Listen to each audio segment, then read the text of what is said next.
My name is Dr. Megan Peace, and I want to welcome you to the Introduction to Evolutionary Biology class. Please make sure to click through the introductory lecture slides because it's going to give you a good feel for this course.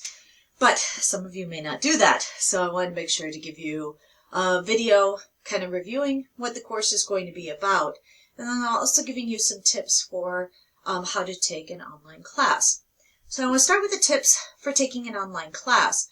I think the most important thing when doing an online class is getting that internal motivation, that self-discipline to be able to do this successfully. What does that mean, having internal motivation and self-discipline? Well, the self-discipline part I think is kind of easy to explain. That's where you're setting a schedule, you're sticking to that schedule, you're completing most of the assignments on your own, and you feel confident that you can keep track of things, you can stay on schedule, that you don't need that accountability that we get from face-to-face in-person classes where you're showing up every Tuesday and Thursday, you have to see me. By seeing me, that means that you get motivated to do things, and for this kind of online class, you're not going to have that external force, that external accountability. So it's got to come from inside. Now, internal motivation is a little bit harder. Ideally, you're chomping at the bit. You can't wait to learn more about evolutionary biology. But I know that that's probably not the case. A lot of you are just trying to tick off the boxes, get your bio credit out of the way, and then you're moving on to what your true passion is or what your true desire is. That's okay. Even if we don't have interest in the subject matter, we should at least have internal motivation to know that through taking this kind of course that you may not be interested in, you're going to get skills. You're going to change parts of your brain and parts of your personality. You are going to get yourself to the point of being able to change your life and to be on that other path, pursuing your other desires and your other passions. So even though this class doesn't feel directly related to what you hope to do, the skills that you are learning will benefit you no matter what you are doing. And so with that in mind, I've actually developed this course and the assignments and everything that we're going to do with the idea that A, you may not be interested, and B, that the skills you are learning can transfer to anything. It's not just specific to evolutionary biology. So make sure you have a schedule, stick to it. Make sure that you're keeping up with the assignments. Where you can look for assignments will be the syllabus schedule. You can look on the Eagle course site. On the right-hand side, it's got the to-do or upcoming in the next week list. A lot of people use the Canvas app on their phone, and they schedule the Canvas app to send them alerts of when assignments are due or when they want to have things completed. So you can use the technology in that way of reminding you to get things done and to help keep you disciplined and help keep you on a schedule. The other things that you want to make sure to do is you want to make sure to reach out to me as soon as possible if you have any problems. I'll have regular office hours, and those are posted on the Eagle course site, in addition to having a Zoom link so that we can meet face-to-face if you need to see me, see my face, see my smiles, and see my wiggly hands and everything else. If that's what helps you to understand the concept, then please check in with the Zoom office hours. If the days and times don't work for you, then email me. We might be able to find a time that works better to do a quick meeting so that I can help clear up some things that you're struggling with and help you out. I don't want you to feel like you're struggling. If you don't feel comfortable approaching me, that's okay. We have a tutoring center at RBC, and they are doing online tutoring as well. So check in with them. The introductory biology people who are tutoring, or the bio for major tutors, should be able to help you with a lot of things in this class. And then the other thing you may want to try is you may want to try reaching out to some of your colleagues. It's pretty easy to set up Zoom meetings or other software meetings. They've made that pretty straightforward. So if you haven't done so, it's a short learning curve. It's not too complicated. So if you find somebody in class that's willing to study with you or willing to help you out, I suggest setting up a quick Zoom meeting. Me personally, if I were taking this class, I would find 2 or 3 people to get into a study group. And we would meet regularly, once or twice a week, for no more than half an hour. Spend 10 minutes complaining about how much you hate me, hate your other professors, hate class, and then spend the other 20 minutes focusing in and studying, reviewing the vocabulary, going over review questions, and making sure you guys all in the group understand everything. We are social creatures. Study groups can be hugely helpful. Use the technology to help you make a study group, and just like everything else, put a schedule on it. Meet once a week or twice a week, and I think that that will be really helpful. So you've got resources to help you if you struggle. Please don't feel like you're struggling alone, especially with an online class. It can feel very isolating, and I want to make sure that you can reach out and get the help. If we, meaning your faculty, your professors, don't hear from you, we assume everything is going okay. So it really is upon you to reach out. If you are struggling, we've got resources to help, but if we don't hear from you, we think that everything is going okay. For this introductory evolutionary biology class, we have 2 books that are required. The first is this Tangled Bank Introduction to Evolutionary Biology textbook. Dr. Carl Zimmer has done a great job in putting together a lot of the core evolutionary biology concepts. This is actually one of the better books out there. I reviewed them all, and there are some terrible ones. This one seems to be at just about the right level for us in our class. So make sure to pick this up, read or skim the textbook chapters. But I need to let you know that I'm not one of those professors where this is the only thing that we're doing is reading the textbook chapter and everything is based on the textbook. The lecture slides that I've made for each textbook chapter loosely reference this or will touch base with the concepts in the textbook chapter, but then I've added to it. I put a lot of other examples and case studies and concepts that I know go with what Zimmer is talking about in the textbook chapter. So my piece of advice is to skim this textbook chapter and then really focus on the lecture slides that I've posted on the Eagle course site. So on the Eagle course site, you will go to modules. When you click on modules, you will see the different unit headings, and you will see things like Chapter 1, and then the main concepts being covered by that textbook chapter. You'll see Chapter 1 lecture slides. Download those. Click through them, play them like you would, like they were being shown to you in a face-to-face class. Take notes on those, and then when you have the familiarity of the textbook chapter with the lecture slides, then you'll know and be more structured in the notes that you take. You'll notice in the textbook that the textbook doesn't have review questions. It doesn't have vocabulary words.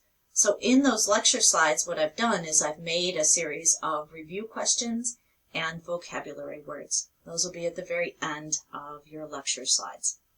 So make sure to get the textbook. The other thing that you're going to need is the Into the Jungle book by Sean Carroll. Sean Carroll is a professor at the UW-Madison in evolutionary biology. And he has been teaching there for several years. What he did was he wrote a book focusing in on different researchers and their important contributions to evolutionary biology. Now, we're not going to go sequentially, meaning Chapter 1, Chapter 2, Chapter 3, in either of these books. The authors had an intention when they wrote the books, but then how I'm going to use it for the class is very different. So please make sure to pay attention to the syllabus and how we're going to be using these different books. So the Into the Jungle book, we will jump around. You'll read the chapter, and then on the Eagle course site, you will answer a series of questions. To find those questions, please click on Modules, look under the unit, and it will say the Into the Jungle, abbreviated ITJ, chapter number, and then you'll click on that, and it'll bring up the questions for you to answer based on everything that you have read in the Into the Jungle book.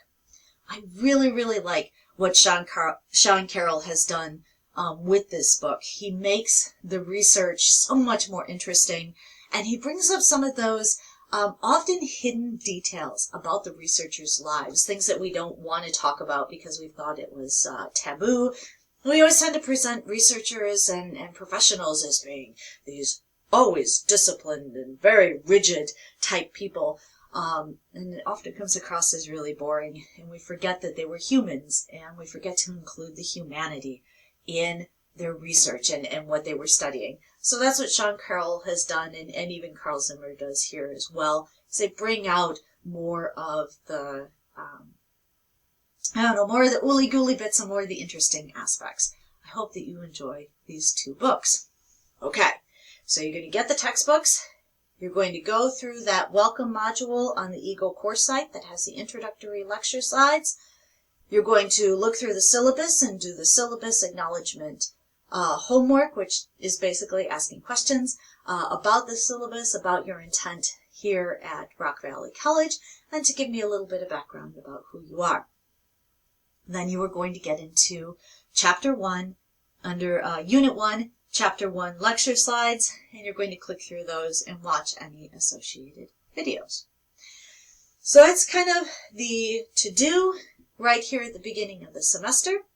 And before we go any further, I want to talk a little bit about some of these, some of what we're going to be doing in introductory evolutionary biology. So the first thing that we're going to do is we're going to be addressing potentially some misconceptions.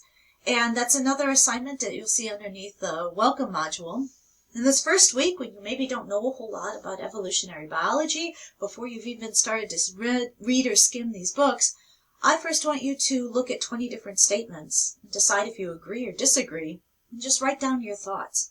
There's really no wrong answer here. The only reason why I would take away points is because you didn't put anything at all. As long as you're putting coherent phrases, coherent words and sentences together, then you'll get points for this assignment. But the reason why we're doing this is because we all have preconceived notions. We all have conclusions. And it's important to revisit our conclusions. It's important to always be running a self-analysis on whether or not our conclusions are accurate, whether they're still supported by data and evidence. We don't just make a conclusion and then never come back and look at it. So at the beginning of the semester, I wanted to get some of your thoughts out there, and if your thoughts are, I don't know, I've never heard of it, that's okay. I want to get your initial thoughts, because over the course of the 16 weeks, I'm going to introduce you to all different kinds of concepts, different case studies, all kinds of different information. And sometimes what happens is we go through a class and we forget that our perspectives are changing because we never come back and revisit our brain on the first week of class. So our brains are going to change over the course of the semester. We're going to make new connections. We're going to learn a whole lot of things. And I wanted you to be able to have that, here's what I thought on day one. Then at the end of the semester, after you've done all of this stuff and learned all these things and hopefully changed your brain, at the end of the semester, you revisit your first week self.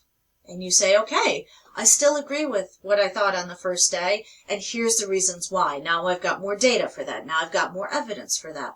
Or maybe you say something like, ooh, I don't agree with myself, with my past self. I don't know what I was thinking on that first day. Or I had this kind of evidence, but now I see where the evidence was faulty or where there might have been some difficulties or problems with that, and now I've changed my conclusion. So this first assignment, the misconceptions homework, is really trying to set you up so at the end of the semester you can do this internal analysis, this internal reflection with your new brain. The reason why this is important is that in biology and in every discipline, and all of us have had these situations where we've come to a conclusion and then realized that it was sorely mistaken. A couple of the classic ones is the idea that there was a common belief that the world is flat, and we have data and evidence to show that that is not the case. Another one is that people thought that the crust of our Earth was one solid unit, that it wasn't broken into chunks, and those chunks were not, there was no way that things could move. And yet they had earthquakes, they experienced volcanoes. There was a lot of evidence, and a lot of scientists unfortunately died with their evidence not being recognized by the larger community, people held on to this solid crust paradigm, this solid crust belief for a really, really long period of time. And so it's kind of sad that so many people were like, no, I think that it's broken in chunks and those chunks move. And, you know, I was there when the earthquake happened and this chunk rose 30 feet in the sky, or I was there when the earthquake happened and all of a sudden this water started moving up through the soil and these weird sort of rivulets started to form, or I was there when the tsunami sucked all the water out and then slammed it back and I saw that devastation. And those people were like, I really don't think that the earth is a solid crust. I think it's moving. And everybody else is like, nah, you're wrong. Nah, it can't be the way it is. Nope, you're wrong. And they're like, oh my gosh, how are you guys not, how is this not, come on. And so this often happens where a large group of people have a set of beliefs, they have a paradigm, and they're going to do everything they can to actively defend it, even in the face of overwhelming evidence. And one of the things that is important is that when we have that new evidence, and we look back at our conclusion, we look back at our paradigms and we go, okay, yes, let's keep it, or no, maybe we need to change. And now we can look back on things like plate tectonics and solid crust and go, why was that a debate? We so understand now how these chunks are moving and how they go dive under and some ride over the top and some slam into each other. We understand how this is working. How could they have not seen it? We can be very judgmental when we look back on the past people. But then we also have to understand that right now, we have paradigms. We have shared beliefs that we are actively defending, that future people are going to look back on us and go, what were they? Oh my gosh. Oh, humans, come on. The evidence was right in front of you. So our first assignment is to start to get us in touch with our beliefs, our conclusions, where we're at today, and then see if any of that changes. It's okay if none of it does. The point is just to start to develop this internal self-analysis that hopefully will help you through the rest of your life.